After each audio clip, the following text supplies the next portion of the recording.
hi Frey. Hi Ben! How are you today? I'm very well, thank you, but something's up with Moya. Really? Yes. I'm not sure what though. What could be wrong with Moya? What could have changed? Let me just have a look.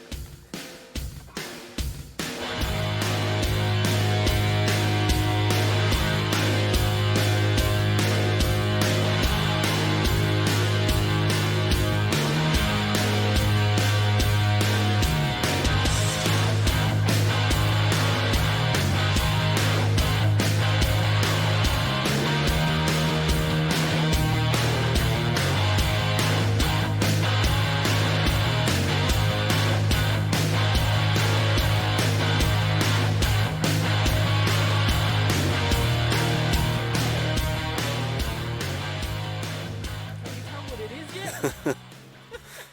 I think you've had a new paint job. Do you? Yes. Really? How could that have happened? Well, let's tell you a story. Are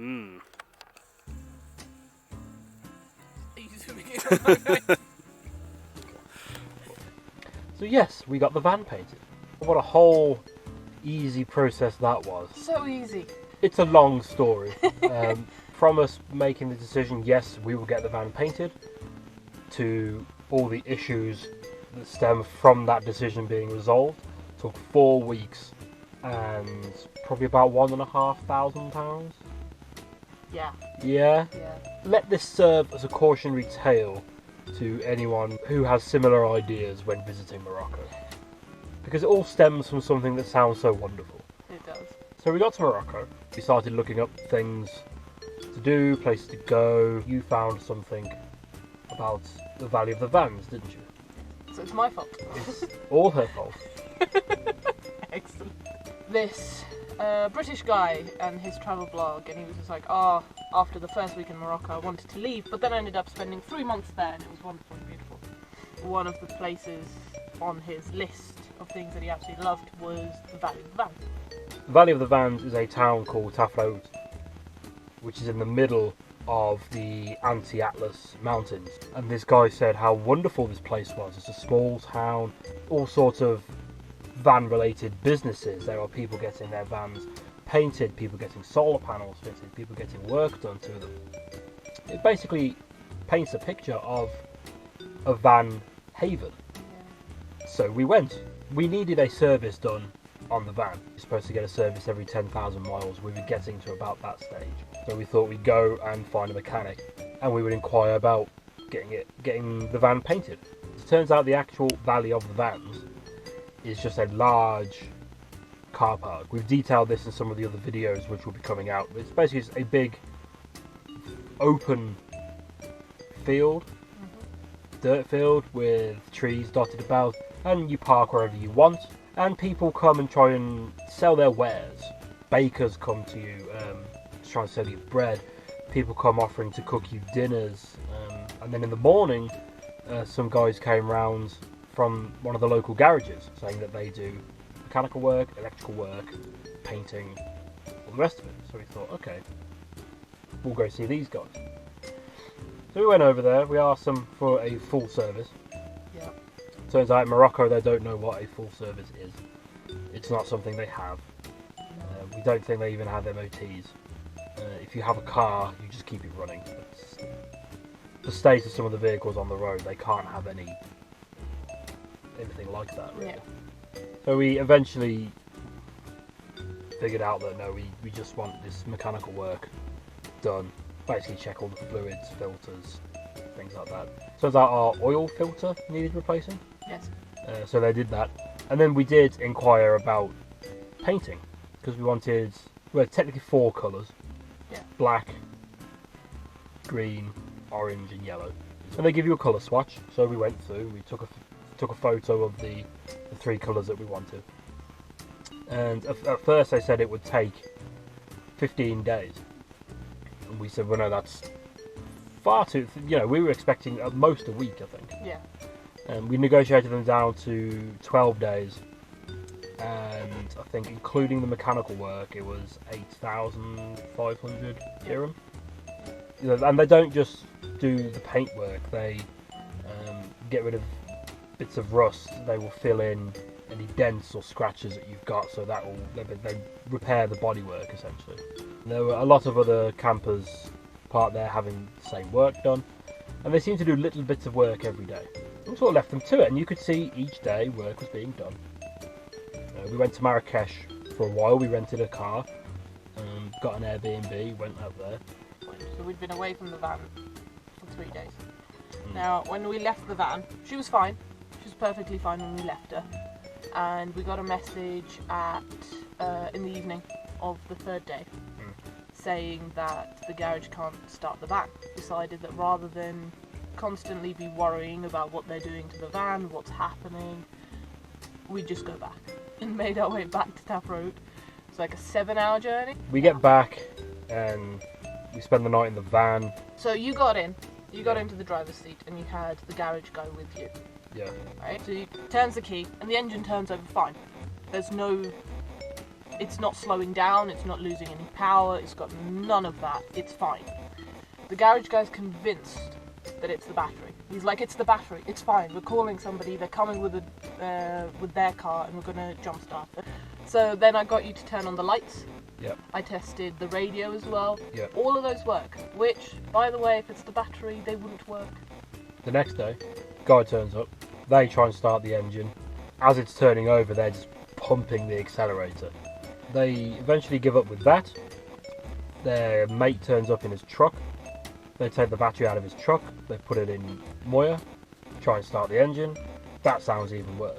I have my multimeter with me. We tested the battery. It was fine. It's well within manufacturer's limits. Yeah. I had a guy underneath, and I could underneath the van. So I said, "What's he doing?" And they don't understand what I'm asking. He's trying to hotwire the van. He's determined.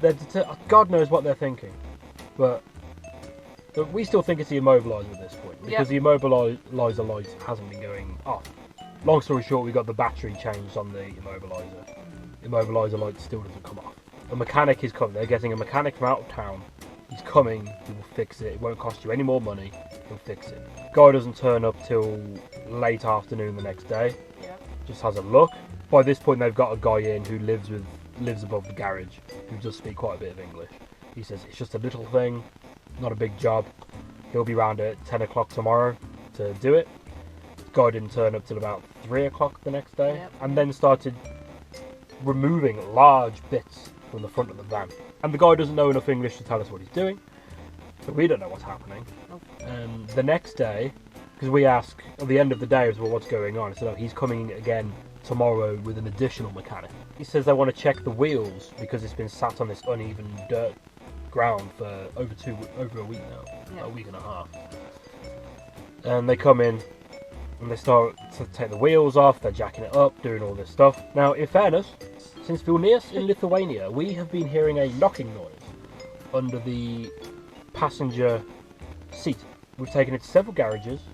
No one could figure out what was wrong with it. We even had to crash and just told them just make sure everything's okay. They didn't pick up on anything. It sounds like the suspension just creaks.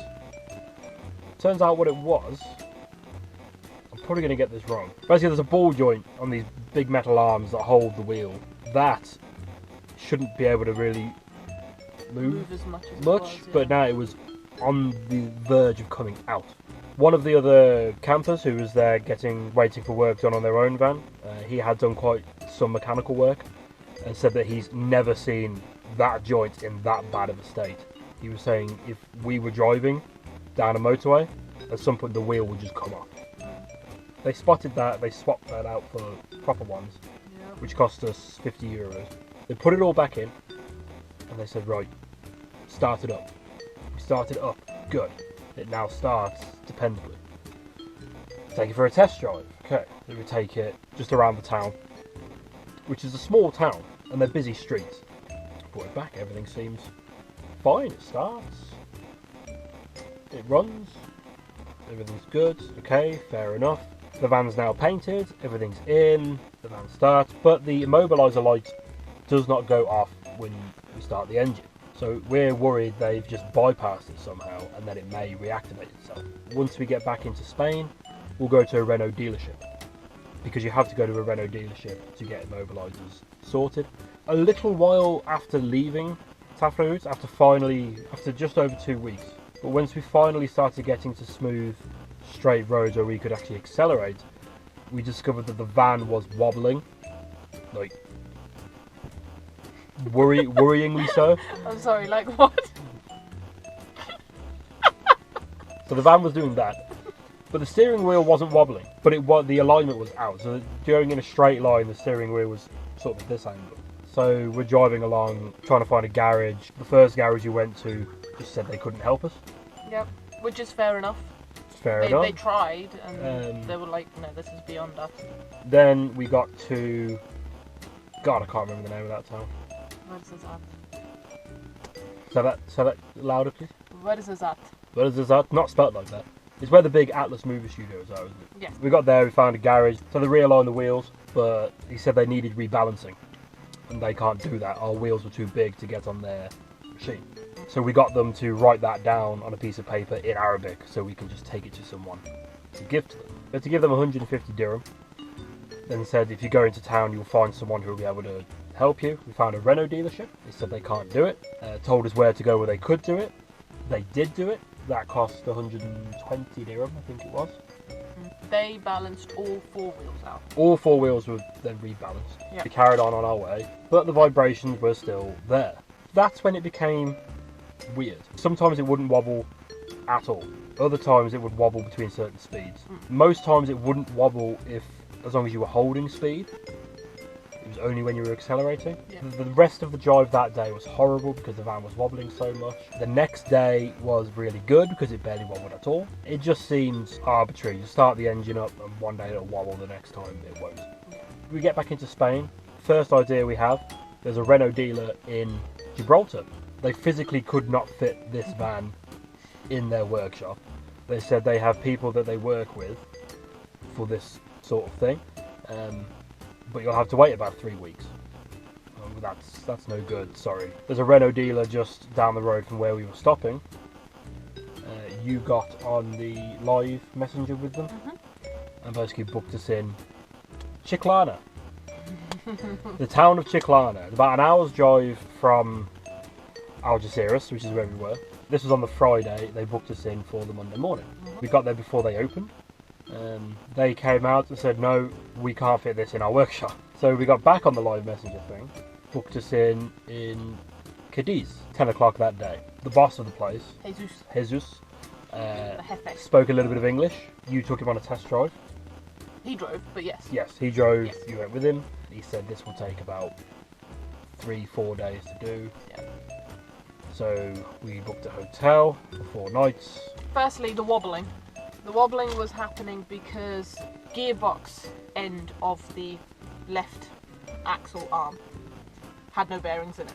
And that's what they found out initially. Then afterwards, Jesus messaged me with pictures and stuff and said that the bearings were missing, but somebody probably in Morocco had discovered that the bearings were missing and they'd replaced them with red hose pipe. So there's that. So they replaced the entire left front axle. The immobilizer issue, that was when the chap in Morocco was working on it. He removed the decoder which attaches to the fuel pump for the immobilizer. At the moment we have no immobilizer. All that work cost us £713. But it's work that wouldn't have needed to be done. These people hadn't just gone in ripping bits out. Yeah. We just wanted Moya to get a new paint job, and it ended up taking about a month, about £1,500. And the worst part is they didn't get the colours right. Yeah. But we've grown past that now. It's fine. Have we? It looks like a sunset over a green veranda. We took her in to a beauty salon, yeah? Yeah. To get a little bit of a makeover, Yeah. yeah? She came out without a spleen. You came here to get her hair done. She's had a colonoscopy. You may have heard about this wonderful Valley of the Vans. We had heard stories. People had gone there with the intention of only spending 2 or 3 nights and ended up spending 3 weeks there. That's not because it's wonderful, that's just how long it takes to get work done. Not worth getting mechanical work done in Morocco. Because they're very eager to have a go, and they'll do their best, to the best of their abilities, but they don't know what they're doing, they don't have, standards to work to, just as long as they get it working. Which they did get the van working, but not in a satisfactory manner to us. But the van is done. I think she still looks a lot better than she did. Yes. When she was white. We certainly can't lose her now. No. It's hilarious when we park up amongst a load of other campers. We stick out. Everybody else is white, which is one colour. We're like, Still plenty more Morocco videos coming. We made a separate video for this because it was such a huge thing. There's a link, or there's something on screen now for the Morocco tips and tricks video. If you're thinking about going to Morocco, this is everything we could think of that you would need to know. See you in the next video, which we actually filmed like a month and a half ago. Yeah.